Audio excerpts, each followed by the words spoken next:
Cool. All right. Welcome everybody for episode 4 of All Things Macro. We are recording this session on March 30th at 7:30 p.m. So today we have two major topics that we wanted to discuss. One is the oil shock that we are still struggling with and its impacts on the market due to the conflict in the Middle East. And then later half of the recording, we'll talk about how the IPOs look like for the rest of the year, especially with three major companies, SpaceX, OpenAI, and also Anthropic, making their ways closer to getting their companies public. So we will, yeah, start off with oil shock. And from what I gathered today, the Strait of Hormuz is still blocked. With the exception of very few vessels and containers that are bound to go to Pakistan. So yeah, I will let Eric share his thoughts on everything that's going on and get us up to speed on everything that we need to know. Yeah, this past year we'd seen a lot of the commodity prices start to flatten out. Oil was coming down. Everyone was pretty much on the same page about interest rates getting cut, and then what happened in February with Iran really just threw a wrench into the markets, especially with commodities. Oil had immediately spiked into the 90s and then up to the hundreds for Brent crude and West and WTI excuse me, the West Texas intermediary is a little bit behind, but it's still over $100 at this point. So it's the highest it's been since kind of since the end of COVID, when there was again supply chain disruptions back then. I just saw a news report come in that, possibly we may be at the end here. Maybe there's some possibility of the U.S. pulling back whatever is going on in Iran, and it's being reflected immediately in the oil prices, the oil futures overnight. It's pretty unfortunate because inflation's been coming down. We talked in previous weeks about how this could potentially flow into inflation with finished goods, because oil and natural gas flows into a lot of plastics and other downstream And, industries. and also, I'm hearing its impact on fertilizers and emerging Mm. markets heavily rely on fertilizers that flow through Strait of Hormuz. So now that that is blocked, they are expecting some sort of disruption in the crop agriculture sector as well. So yeah. Yeah, yeah. Here's a fun fact. Maybe not so fun fact, but it says Brent crude has soared 55% in March, a record dating back to its inception in 1988. So Mhm. 70s and 80s are also pretty volatile time for oil. I think it's definitely here to stay, is what I've been seeing online. Yeah, yeah. And do you know what's going on with gold as to there is a 15% drop in gold price? Any hypothesis that you want to talk about on what's leading up to that drop? Because usually, I mean, in general conviction is that when there is uncertainty in global economy, let's say there is a war or there is a famine, people hop on to gather their reserves, and gold is as served as a stable currency for most of the human civilization until now. But what we are seeing right now is the opposite. So, Yeah. yeah, Dave, yeah, feel free to chime in and share your thoughts. I'm just curious as to what our hypotheses are. Yeah, I mean Uh, gold. Yeah, go ahead, Dave. I was just gonna say my only hypothesis is that it had a run, and then the same traders who trade gold, our commodities traders, have probably hopped into oil. So we saw basically a rotation of people selling oil, or sorry, selling gold to buy oil. That's my only Hmm. hypothesis. Yeah, I mean gold turned into a meme stock for a little bit there. So it's not super surprising to see these quick moves, but yeah, what I've been hearing out there is because these interest rate cuts have the expectation for the rate cuts have kind of pared back, and so people feel like that inflation may stay where it is. It's not going to continue. There may not be like the same inflation expectations as before. And then also the strength in the dollar has also worked to offset that. So yeah, it seems like there's a lot of factors going in there, but it's been up a lot the past 4 or 5 years. I think I remember when it hit like 3,000 a couple years ago, and people were freaking out back then. So yeah, Yeah, over 5,000 is pretty incredible. yeah. You touched upon an interesting point there in terms of the dollar getting stronger. So does this also mean that people are more seeing more reliance and seeing dollar as a stronger form of currency compared to gold? Is that factor also getting into its decline? So I think the fact that there's potential for less rate cuts has a big effect there because a lot of times the dollar will trade alongside like interest rate expectations. So if there's expected to be lower rates and more like liquidity in the markets, there's potential for um, like inflation and dollar devaluation. And so I think you've seen a trade with gold and trade with the dollar go side side here. There's also been talks in the markets about like petrodollar. Perhaps like the world is moving towards yuan instead of dollar for oil settlements.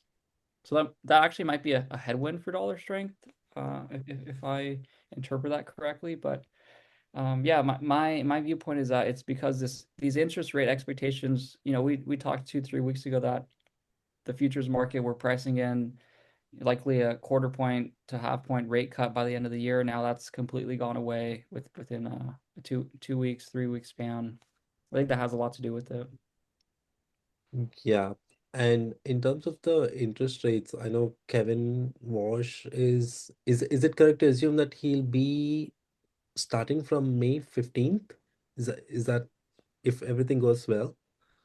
I I believe so. Let me see here. Yeah, May 5th. PAL ends May 15th.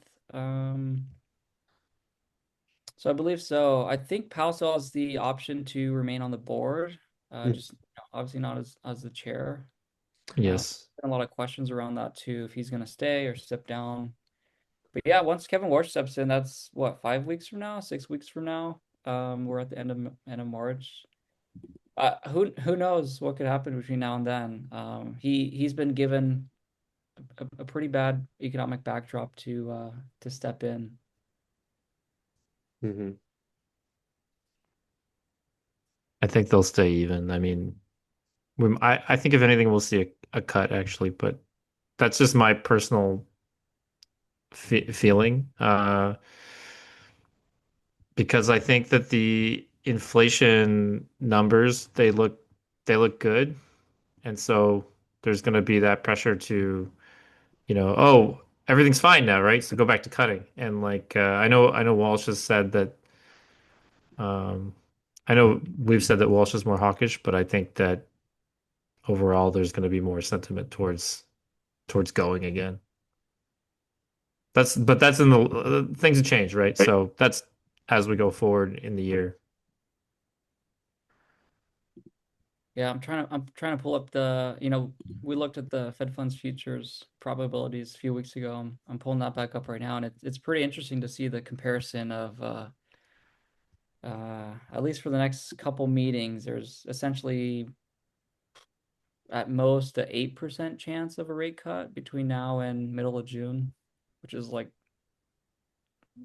basically Yeah, zero. they'll signal it when they go to go any way or the other, right? So the in the near term they're going to hold, and then the market will move based on the signal.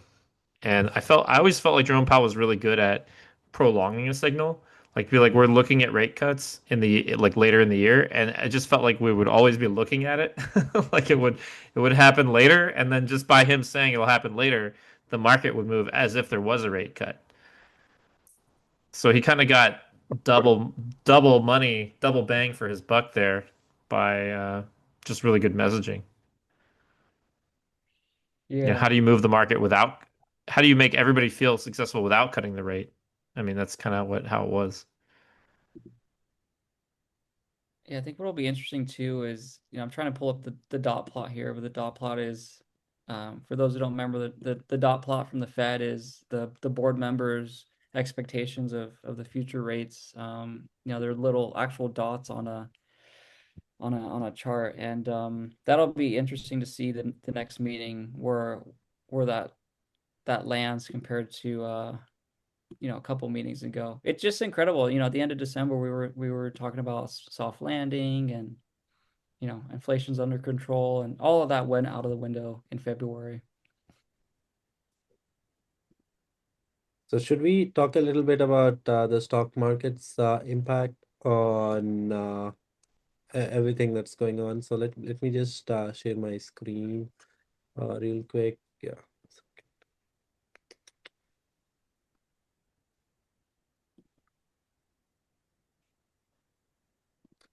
All right. So all right, let's take a look at it. So they're saying that now the shipping companies are charging a lot for everything that's going on at Strait of Hormuz to award insurance to all the ships that are sailing in that region. Also, there is talk about JetBlue hikes bag fees as fuel prices raises. This is interesting. Yeah, so Micron stock drops nearly 10%. Okay, crude, okay, it's almost more than $100 per barrel. We already talked about it. Um, oh, what? Wall Street is finishing the worst quarter for the stocks in 4 years. Wow, okay. Investors had expectations for 2026, and now they are just hoping to sidestep a, oh, wow, a recession. This is interesting. Okay. So yeah, we were supposed to yeah, it's supposed to be a blockbuster year, and we are where we are at today. And yeah, the S&P and Dow Industrials is in the negative territory as we could see. So yeah. Any thoughts on this, Dave? Just that I think most people are kind of, affected by that oil shock, but they're also not making changes. I think most people expect it to be a shorter term shock. I think most, I also think most people just don't believe in Donald Trump to fight a prolonged war. I don't think anybody wants that. Mhm. He is a very, I would say, pragmatic populist. So if people turn against him, he'll be out of there by Monday. I mean, if his popularity numbers fall, he'll be gone and just leave what may. I really do believe that. I remember when he had the Liberation Day tariffs, I said give him 6 weeks, he'll totally reverse. It took him 6 days. So this now I think 2 months conflict is longer than certainly the his bad decision with tariffs, but I feel like I can rely on him to back down. I mean, we've seen him have a lot of threats as well as bombing power plants, etc. I don't think we're gonna do any of that. So yeah, everybody right now is kind of going to weather this oil shock, these fuel price shocks. You're going to see people raise prices, but there's definitely going to be a reluctance to do that because there are, people who say bought oil futures and they're like, oh, I can weather it, I don't need to raise prices. So yeah, and that's why we're seeing futures up as well because people want to hedge their bets. Yeah. And Eric, I'm seeing this interesting post from Fed Chair Jerome Powell. So he says that yeah, the Fed can look past oil shocks, but warns patience has limits too. The Fed Chair said energy disruptions tend to be short-lived, but warned the central bank can't take that for granted after years of elevated inflation. What are your thoughts on what is he hinting at here? What? Yeah, that kind of goes back to what we were talking about earlier. I mean, specifically like Powell as the person that was in leading the charge of, well, I guess to take a step back, when we were early COVID, and there was first initial signs of inflation, they communicated that they were Right. transitory and short term, and we're just moving back in a normal economic cycle. And it turned out that they had waited too long to raise rates, and the economy got overheated, and they had to work really hard. I mean, we went from what, 0% overnight rate to like 5% in a couple years. Mhm. So Yeah. they they really threw everything at the fire to try to get inflation back down to something that was manageable. That still means we're at higher prices than we were pre-COVID. It doesn't mean prices have come down. It just means that they're growing at a slower rate. And it's so unfortunate at the end of his term to see this type of disruption happen in the markets that honestly, like, I'm sure So deals could have been avoided. now we're at kind of a similar crossroads, right, where prices are going up because of the oil shock. And he has to make a similar call of is this transitory because of an oil shock, or are prices essentially in motion again going up? And what do you do? Uh, what's the most prudent move? Yeah. Yeah, what's interesting is, I was reminded last week that, the Fed has a dual mandate, but the European Central Bank only has a single mandate of inflation. So Powell's definitely worried about the job numbers. We've seen layoffs increase. Uh, Job growth has mostly been like concentrated in healthcare sector, and so I guarantee there's more data that they're looking at that raises concerns, but they can't communicate everything, otherwise that spook the markets. So it's unfortunate. I feel like they've worked really hard to get to this point, and now they have to start with a new playbook. All right, cool. Thanks for sharing your thoughts on everything that's going on in economy, Eric. Now, we will slightly change topics to talk about IPO market for the rest of the year. So, first, let's get to the basics as to what an IPO is. It is initial public offering. So, usually, when prolonged companies that are private for long term, and let's say they have been generating profits year over year, there is an opportunity for them to get into the public markets to tap into the capital that public has to offer. So that's what an IPO is. Some of the most anticipated IPOs for this year are SpaceX, OpenAI, and Anthropic. Dave, I don't know if you have a slide or anything, but I prepared something No, to. I don't. Yeah, Show me. I figured so. So I prepared something so that we all can look at. So this is what the Right. valuation is looking like. Of course, these could change. But I'll let you talk about everything you gathered so far, and get share your thoughts, get everyone up to Sure. speed on how this IPO market is going to look like. Yeah. So a couple things I'll just mention real quick is that when you do an IPO, you're looking for the public to buy a portion of the company, right?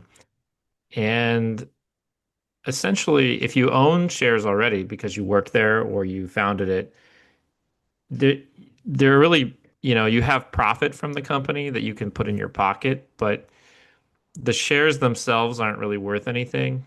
Um, and y so you've got to find somebody to buy those shares, right? So there's really only a few ways to do that. There's a big investment, people like private equity, venture cap. There's acquisition. Warner Brothers is merging with Paramount, so everybody gets a payday. Uh, especially the executives, right? And then the other way is you get the public to buy the shares. And that last one has gone through a lot of different types of uh, flavors over the years. But it's one way to basically cash out your shares. And ideally, in a good IPO, the public gets a lot of value out of that. If you bought Apple computer when it IPO'd, you made and held it to today, you just keep making money because Apple keeps making money, and Apple pays a portion of its profits as a dividend, very little because of how much growth it has. But that's the idea. That's the fundamental idea. Um, so with OpenAI and Anthropic, they're kind of in the same market. They're both revolutionary companies, um, but they're kind of in the same space, and that space is very competitive. So usually when you have a competitive market, you end up kind of going to the bottom. Your margins get smaller and smaller. And definitely have that with uh, AI companies because their cost to actually produce those responses that we just fire all the time is actually it's actually something. Unlike a lot of tech companies that have very low cost, they actually do have to pay, some amount of money to produce those responses because of the compute power required. So I kind of feel like both of them are a little bit like Lyft and Uber in that way, and that they're kind of their margins got to go down because they just don't have a lot unique to offer. Um, Certainly both of those companies are amazing, but there are a lot of competitors. There are plenty of competitors out there doing their own thing. Uh, so I feel like of the two, I would say Anthropic is definitely the better company. It's got better growth. If you look at the growth chart for OpenAI, it's kind of actually plateauing a little bit, which is a terrible sign for them. Uh, if they can't grow that top line revenue, they don't have growth, and they're losing money right now. It's kind of, I would say, debatable how how much they can squeeze the margin in a competitive market. Anthropic is more like we're going to go after enterprise. We're going to get sticky businesses. They're not going to move. Um, and their growth is the other way. Their growth is still exponential. So at least you have hope that it's going to keep going exponentially, right? Um, so I would say Anthropic is the better of the two. SpaceX is an amazing company. Everything about SpaceX is amazing. I could talk forever about SpaceX, so I'll just say a few things, Mhm. which is that if you look at like the Wikipedia for like space disruption that SpaceX caused, it's incredible. Like they basically put Russia out of business. So you put a country out of business, that's pretty cool. Yeah. Um, their valuation though that they're looking for is crazy. I think they made like 15 billion in revenue, so it's a 100x multiplier on there. Um, if you want to roll the dice, I guess, yeah, it's good. But So talk a little bit about multiplier for those who don't know. so I like to think of, and this is really how I would explain like I'm five kind of. Imagine you have a box that prints money, and it prints like $1 a day, and you say, how much would you pay for that box? Maybe you'd pay $100. It'll pay you back in 100 days, and then after that is profit. So how long you're willing to wait for your profit is kind of like the price of the box, right? So if you have a company and the shares are say, $30, and the multiplier is, we'll say 30, that means it's going to take you like 30 years to get that dollar to get that $30 back, basically, assuming that they just have their profits don't grow, they just stay the same for 30 years.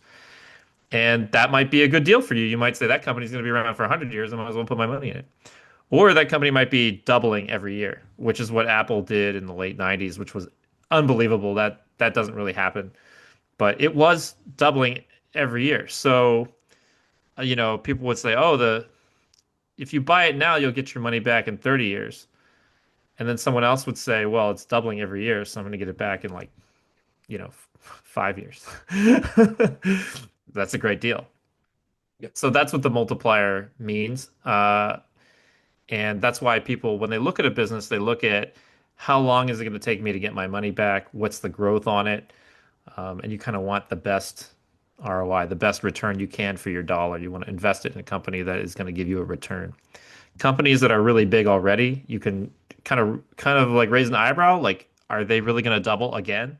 Like is Nvidia going to become an $8 billion company? Probably not. Um, but Apple did manage to do that as a growth stock back in the late 90s, and it was amazing. Yeah, what are your thoughts on the valuation that we're looking on the screen? SpaceX is targeting 1.5 trillion, OpenAI at 840 billion, and Anthropic at 380 billion. So this is Right. a lot of money, clearly, for for the companies, especially OpenAI and Anthropic, that have similar listing, so similar hmm offerings, right? So, yeah, how much of this is justifiable or realistic? And do you think we'll end up at at what we are seeing on the screen here? So I would say that if you look at these revenue numbers, right, um, they are they're good, they're modest, I would say. Um, Anthropic is the best quote unquote value, especially given their growth. Their recent growth has been uh, very good, extremely good. Yeah, Um, so I would say that they're the best value in that sense. If you expect them to keep growing at that rate, that's a good price. yeah, SpaceX is kind of the healthiest, I would say, company. They have no competition. yeah. Hmm. But that valuation is really high. So you've got to anticipate that Starlink is going to expand, that they're going to, take over, basically global telecoms, and that they're going to be pulling money from everywhere that's going to make up for that valuation. All right. Yeah, Right now, they make about 10 billion, I think, from Starlink. So yeah, you have to imagine other revenue streams uh, expanding so that it's paying you back when you buy the shares of the stock. Don't buy a stock just because you think it's going up. yeah. Like the price going up, if it's not a reflection of making money, then or at least the hope of making money, then I think you're buying it for the wrong reasons. All right. So, Eric, I'm just curious. So let's tie these two together, which is an uncertain economy due to conflict in the Middle East versus this IPO market. What what do you recommend to these companies as they get into this whole game of IPOs, and what do you think should be the best practices for anyone getting into an IPO? Well, it's never a great time to launch in like into market turmoil. So the SpaceX one's interesting because they've been the business news has been talking about SpaceX IPO for probably like 10 years now. And then the OpenAI and Anthropic debate, it is they're similar yet, the consumer versus enterprise approach will be interesting to see how that plays out. But honestly, I don't think this is the best time to be launching an IPO. I think they need to wait till things settle down in the market. We've continually sold off the past 2 months, and that's never something you want to see once your equity goes public. You essentially don't have control over what that valuation does. It's up to the free markets, and any unfavorable news story can adversely affect your stock price in a minute. So that's besides the point of whatever Trump's tweeting or whatever is going on from the Fed. So I definitely think right now is not the best time for them to launch, but the chatter out there is this is probably going to happen later in the year. I mean, you've continually see OpenAI and Anthropic raise billion-dollar rounds over the past few months, and yeah, with their growth, they have to fund it somewhere, and the private markets, I imagine, are getting a little bit tired, and some people want a little bit of return on their investment from years back. So it is a natural next step to go to the public markets, but now definitely doesn't seem like the right time for that. Maybe in a couple quarters from now, we'll see. But you saw that during COVID too. A lot of IPOs were shelved and companies waited till till the markets bottomed out a little bit, and we had more visibility into inflation and what the Fed was doing. I think we'll get that too. I don't think we're in like for the big dip here. I could be wrong. That'll be my Yeah. famous last words on the podcast, but Yeah, it but depends. I think we'll recover in later in the year. All right, so that's a positive way to end episode 4 of All Things Macro. Thanks everyone for joining. Please join us for our next episode that will be recorded next week. Thanks everyone. Have a great week.